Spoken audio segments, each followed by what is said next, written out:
Selamat pagi Bapak Ibu, kembali lagi dengan saya Glenn dari tim Saham Gorengan. Kali ini saya akan membahas saham IPO lagi ya, setelah sebelumnya saya membahas tentang Mitratel yang lumayan hot ya. Nah lalu kali ini sebenarnya ada saham IPO lain yang book building barengan dengan Mitratel, yaitu ada Bino dan juga ada Widodo ya. Nah di sini yang akan kita bahas adalah PT Perma Plasindo atau yang disebut dengan Bino ya. Nah, ini adalah aktivitas perusahaan yang bergerak di bidang sektor industri dan subsektor office supplies, di mana bidang usahanya adalah aktivitas perusahaan holding untuk distribusi, produksi dan distribusi alat tulis kantor. Nah, alat tulis dan kantornya ini lumayan terkenal ya sebenarnya dengan merek Bantex. Nah, ini kalau untuk pekerja kantoran atau mungkin mahasiswa ini pasti tahu merek Bantex karena ini lumayan terkenal. Nah, seperti itu kita nggak akan lama-lama ya, kita akan bahas sedikit saham yang ditawarkan itu ada 4.350.000 lot dengan estimasi sekitar 60 miliar ya, 60 miliar nilai emisi yang diperkirakan dengan harga range penawarannya itu cukup rendah ya, di harga 120 sampai dengan 145. Lalu dia juga memberikan bonus waran yang cukup besar, di mana bonus warannya itu 2:1. Seperti itu. Nah, ini kita lihat sedikit tentang prospektusnya ya, prospektusnya. Jadi dari laba tahun berjalan,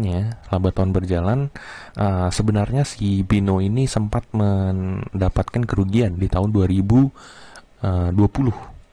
Ya, laba tahun berjalan di tahun 2020 Bino ini mencatatkan kerugian.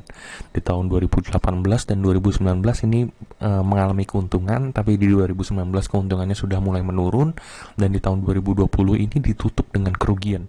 Nah, ini kalau dilihat di Maret 2020 ini sebenarnya masih mengalami keuntungan ya. Keuntungan cukup besar, bahkan itu 10 miliar nilainya. Bahkan ini lebih tinggi daripada penutupan di tahun 2019. Tapi di tahun 2020 akhir ini sepertinya terdampak Covid ya. Jadinya dia turun, malah ditutup dengan rugi. Jadi di antara Maret sampai dengan Desember dia ada kerugian hampir dengan sampai dengan kerugiannya ini kurang minus 12 miliar ya. Jadi ditutupnya itu dengan 2 miliar. Tapi di tahun 2021 ya, di bulan Juli belum diaudit itu sudah mendapatkan keuntungan 1 miliar. Jadi usahanya sudah mulai membaik lagi. Jadi dari sisi usahanya ini mulai membaik. Nah, ini kalau dilihat dari liabilitasnya ya, ini lumayan menurun juga ya. Di tahun 2021 sisanya liabilitasnya adalah 61 triliun.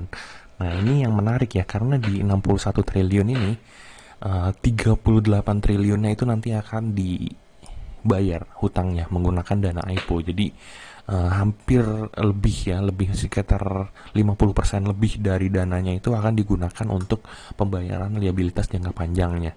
Seperti itu. Nah, ini kalau dilihat dari asetnya juga meningkat ya dari tahun ke tahun. Dari tahun 2020 ini memang menurun dan di tahun 2021 sudah mulai meningkat lagi. Nah, total aset. Nah, ini kalau dilihat seperti ini. Nah, kita nggak akan banyak bahas mengenai fundamentalnya ya, karena yang kita mau lihat itu adalah minat beli masyarakat dari saham IPO ini. Nah, ini yang banyak masyarakat itu keliru ya. Yang ditanyakan adalah bagaimana dengan fundamentalnya kayak gitu kalau melihat saham IPO. Ini yang saya kurang suka ya, untuk melihat saham IPO itu dengan melihat fundamentalnya. Karena kita sebagai trader itu hanya mengincar jangka pendek.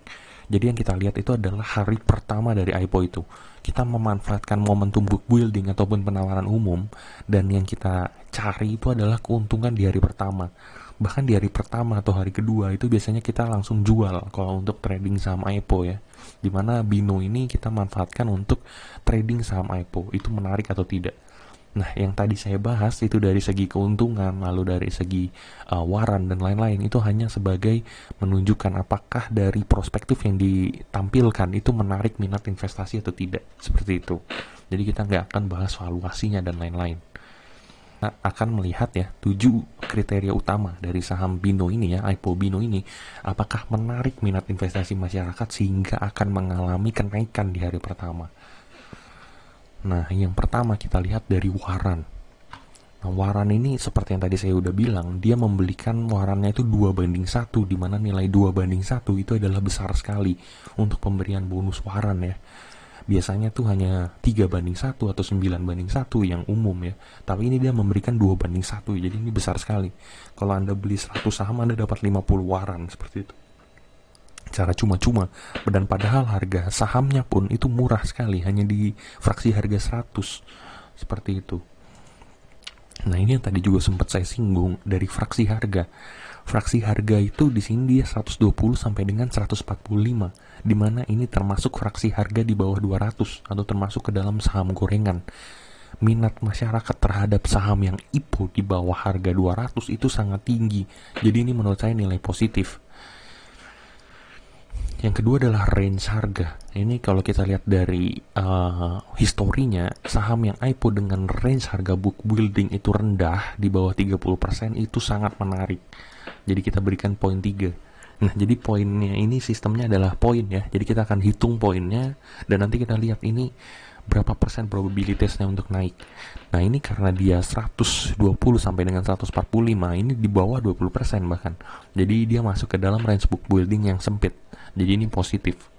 Jadi kita rangkum ya, dari warannya ini positif karena dia memberikan waran dengan kuantiti tinggi ya, 2:1. Yang kedua juga dia memberikan fraksi harga kecil di bawah 200 saham gorengan, jadi lebih menarik minat investasi masyarakat. Kalau saham gorengan range-nya juga sempit, jadi menghilangkan keraguan masyarakat saat mengalami book building.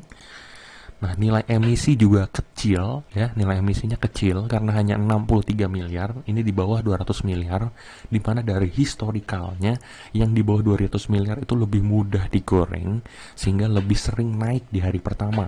Karena ini kecil, ini potensi untuk naiknya semakin tinggi, semakin positif. Nah, kita masuk ke satu yang negatif dari Bino ini, di mana tujuan perusahaan ini melakukan IPO itu untuk pelunasan hutang. Nah, di sini kita lihat ya, 50% lebih dari dananya, sekitar 38 miliar. Kalau dia nanti maksimumnya mendapatkan 60 miliar, 38 miliar dananya itu digunakan untuk pelunasan pokok hutang pihak ketiga. Nah, 4,5 miliar digunakan untuk memberikan pinjaman kepada entitas anak untuk pembelian mesin. Dan 2,8 miliar ini untuk distribusi lainnya ya, seperti pembelian alokasi inventaris dan lain-lain. Di kebawahnya ini juga ada keempat, ini untuk usaha anak juga ya, untuk didistribusikan kepada entitas anak. Ini juga untuk pembelian inventaris, saya lupa masukkan, seperti itu. Kalau tujuan IPO-nya adalah untuk membayar hutang, apalagi 50% lebih untuk membayar hutang, itu dianggap minat investasi masyarakat itu jadi turun karena tidak ada keinginan dari prospektus dari usahanya itu untuk melakukan ekspansi. Contohnya adalah yang untuk melakukan pembayaran hutang biasanya minat investasinya menurun lah, seperti itu. Nah, ini sektor ya. Jadi ada beberapa sektor yang dianggap lebih menarik oleh investor Indonesia ya, dan ada beberapa sektor yang dianggap kurang menarik. Nah, ini adalah masuknya ke aneka industri dari Bino itu dan masuk ke office supplies. Nah, aneka industri ini masuk ke dalam subsektor yang kurang menarik bagi masyarakat Indonesia, seperti itu. Nah, ini kita singkat aja. Jadi dari sisi waran, dia masuk ke dalam poin 3.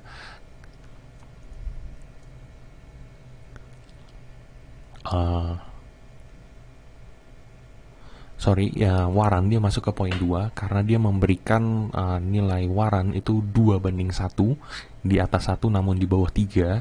Range penawaran ini sempit, jadi dia masuk ke poin 3.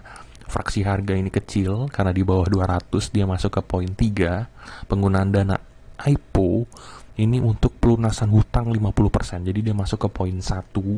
Subsektor aneka industri kurang menarik, maka masuk ke poin 2.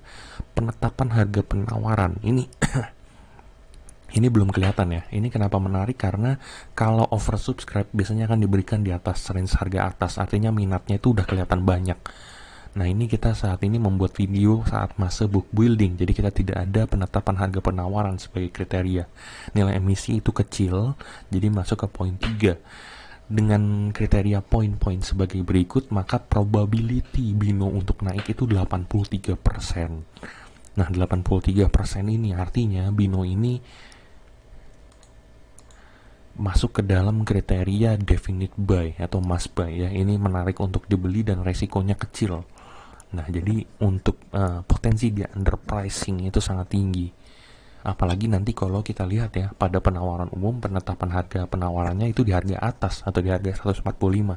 Wah, itu must buy, Anda masih beli saham ini. Seperti itu. Terima kasih.